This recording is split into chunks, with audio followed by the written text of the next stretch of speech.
Topic है energy of an electron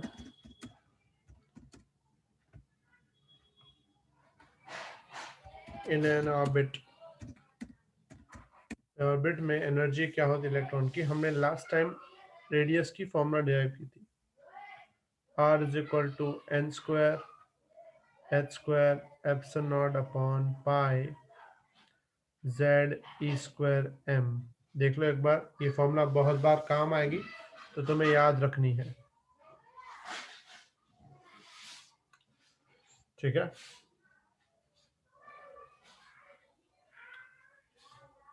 अब हमें यहाँ पे इलेक्ट्रॉन की एनर्जी फाइंड करनी है, पूरा ध्यान।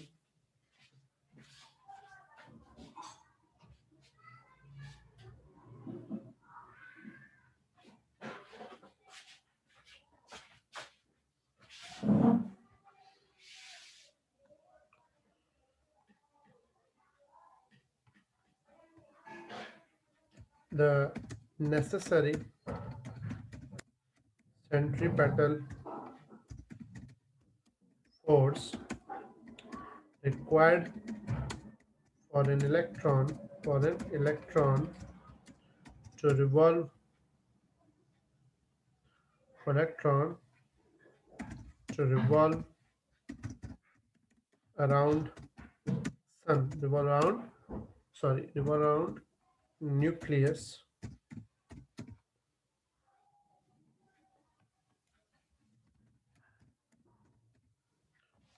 revolve around nucleus is provided by electrical force between electron and nucleus। हमने ये पढ़ा हुआ है, it's F of E equals to F of C. ये फॉर्मूला होती है 1/4 pi epsilon naught Q1 Q2 divide by R square, और ये थी mv स्क्वायर बाय आर। इसमें Q1 जो है वो E ले लेंगे, Q2 ले लेंगे Z टाइम्स ऑफ E। या Q1 मतलब एक इलेक्ट्रॉन का चार्ज, Q2 मतलब न्यूक्लियस का चार्ज। अब न्यूक्लियस में प्रोटॉन एक हो सकते हैं, दो हो सकते हैं, 10 भी हो सकते हैं। तो एक प्रोटॉन का चार्ज E होता है, 10 प्रोटॉन होंगे तो 10E, 12 प्रोटॉन होंगे तो 12E। तो 12 या 10 जो नंबर है उसको हमने Z इंडिकेट किया है, जहाँ Z मतलब होता है atomic number of nucleus. Divide by 4 pi epsilon naught into r is equal to mv square, क्योंकि एक r आपस में कैंसिल हो जाएगा। ऊपर आ जाएगा Z स्क्वायर, नीचे इसको लिख देंगे 8, मतलब 2 से डिवाइड, और सामने भी 2 से डिवाइड। तो हाफ mv स्क्वायर होता है काइनेटिक एनर्जी k। तो k इज इक्वल टू बन जाएगा ZE square divide by 8 pi epsilon naught r। तो काइनेटिक एनर्जी की जो फॉर्मूला है वो आएगी k is equal to ZE square upon 8 pi epsilon naught r। या इसको हम लिख सकते हैं kinetic energy is equal to inversely proportional to r। अब ये तो वो काइनेटिक एनर्जी। उसके बाद electrical potential energy of electron. अब इलेक्ट्रिकल एनर्जी हमने फॉर्मूला पढ़ी हुई है, U equals to 1/4 pi epsilon naught Q1 Q2 by R, जिसमें 1/4 pi epsilon naught same, Q1 electron है माइनस E, Q2 न्यूक्लियस है ZE डिवाइड बाय R। तो U बन जाएगा तुम्हारा minus ZE square upon 4 pi epsilon naught R। यहाँ पे एक बात नोटिस करो, यहाँ पे भी Q1 Q2 था, यहाँ भी Q1 Q2, यहाँ पे मैंने E और ZE लिया, यहाँ पे हमने माइनस लिया। बता सकते हो क्यों?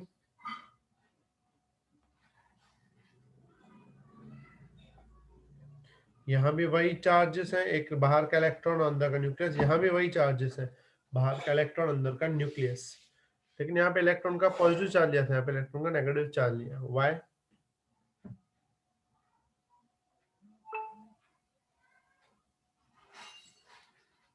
काइनेटिक एनर्जी कभी नेगेटिव हो ही नहीं सकती।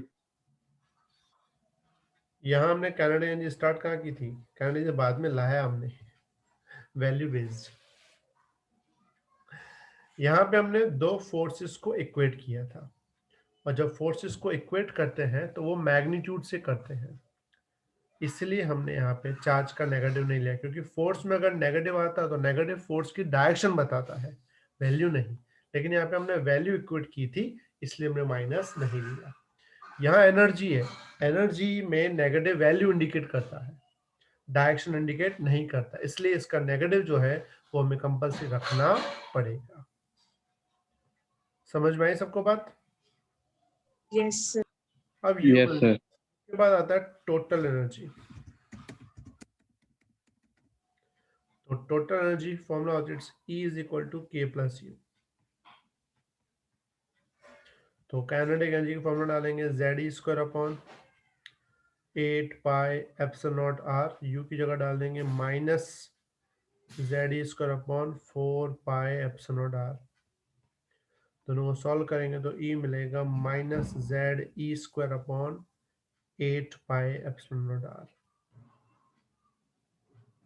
क्योंकि 1/8 माइनस 1/4 माइनस 1/8 होता है। तो ये हो गई E की फॉर्मूला। इसमें भी ध्यान से अगर नोटिस करो तो E प्रोपोर्शनल टू -1/r है, यहाँ भी U प्रोपोर्शनल टू -1/r है। इसके हिसाब से अगर R बढ़ेगा तो K कम होगा, R बढ़ेगा K कम होगा। यहाँ पे R बढ़ेगा, U क्या होगा? कम होगा, बढ़ेगा?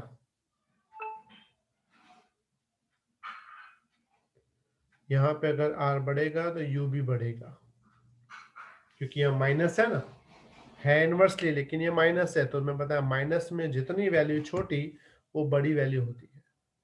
Got it? अच्छा, दूसरी बात ध्यान से अगर तीनों फॉर्मूला देखो, kinetic energy, potential energy, total energy, सब सेम सेम दिख रही है तुम्हें। सब में ZE स्क्वायर है, पाई एप्सिलॉन R है, एक में 1/8 है, दूसरे में -1/8 है, एक में -1/4 है, बस नंबर का फर्क है। तो याद रखना इनमें रिलेशन क्या होता है,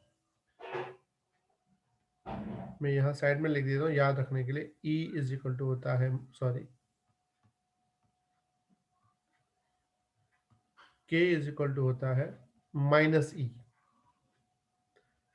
K इज इक्वल क्या होता है? -E। देखो K और E सेम है, खाली माइनस का फर्क है। और तो ये दोनों इक्वल होते हैं -U/2। मतलब E और U कंपेयर करना हो तो E is equal to U/2। समझ में आई सबको बात? Yes sir. अब हमने अभी जो यहाँ पे फॉर्मूला ड्राइव की, E is equal to -ZE square upon 8 pi epsilon R। इसमें जो R मतलब रेडियस है, रेडियस की वो वाली फॉर्मूला डालेंगे जो हमने पहले डिराइव की हुई। तो E क्या बन जाएगा? -ZE square divide by 8 pi epsilon naught, R की जगह वैल्यू डालेंगे n square h square epsilon naught upon पाई ZE स्क्वायर m। तो इसमें पाई पाई कैंसिल हो जाएगा, बाकी सब ऊपर जाएगा, तो E बन जाएगा E is equal to minus Z square m e⁻⁴ divide by 8 n square h square epsilon naught square minus Z square m e⁻⁴ upon 8 n square h square epsilon naught square. समझ में आई सबको बात? Clear everyone? Yes sir.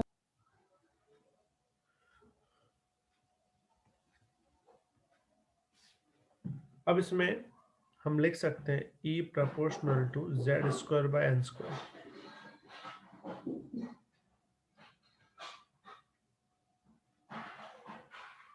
ठीक है, Z square by n square, याद आएगा इतना? हाँ सर। दूसरी बात, बाकी सब कांस्टेंट है, अगर सारे कांस्टेंट की वैल्यू पुट करो ना तो E बन जाएगा -13.6 z² बाय n² EB। बाकी सबकी वैल्यू पुट करेंगे तो ये नंबर बनेगा। फॉर हाइड्रोजन एटम, अगर हाइड्रोजन एटम की बात करते हैं तो हाइड्रोजन एटम के लिए Z=1 होता है, तो E बन जाएगा उस वक्त -13.6 बाय n²।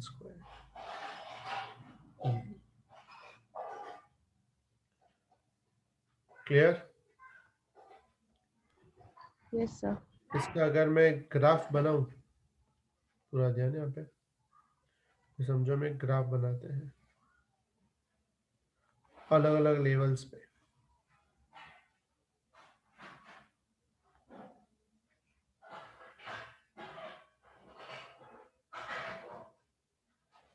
ये कौन सी लेवल? n=1, n=2, n=3, ये अलग अलग ऑर्बिट लेवल्स है। n=4, ऐसे जा जाके n=infinity तक जा रहे हैं हम लोग। अब समझो n=1 है, तो सिंपल बात है, यहाँ पे अगर n1 डालेंगे इस फॉर्मूला में तो 1 का स्क्वायर तो 1 आएगा, तो -13.6 अपॉन 1 करेंगे तो ये -13.6 आएगा। अगर सेकंड ऑर्बिट की बात करो हाइड्रोजन एटम में, तो यहाँ पे 2 डालेंगे, 2 का स्क्वायर होता है 4, तो 13.6 को तुम 4 से डिवाइड करोगे तो मिलेगा -3.4। फिर अगर हम 3 डाल दें, n3 डालोगे तो 9 आएगा, उसको डिवाइड करोगे तो मिलेगा -1.51। ऐसे 4 डालोगे 16 तो मिलेगा -0.85। ऐसे अगर इन्फिनिटी डालेंगे तो एनर्जी कितनी मिलेगी? 0 मिलेगी। तो ये अलग अलग एनर्जी लेवल्स है। इसमें ध्यान से एक नोटिस करने वाली बात है कि जो पहली और दूसरी लेवल है उसमें सबसे ज़्यादा गैप है, सबसे बड़ा गैप, और वो गैप कितना है? 10.2 EV। और अगर -13.6 से अगर इन्फिनिटी पे चला जाए तो डिफरेंस है 13.6, तो 13.6 is known as ionisation energy. तुमने पढ़ा होगा आयोनाइजेशन एनर्जी, मतलब इलेक्ट्रॉन को कंप्लीटली बाहर निकालना हो तो उसके लिए कौन सी एनर्जी जरूरत पड़ती है? Ionisation energy. समझ में आई बेटा सबको बात? Clear everyone? Yes, sir. ये वाले फॉर्मूला याद रखना, ठीक है, भूलना नहीं। लिख लो फास्ट, लिख के मैसेज करो फास्ट।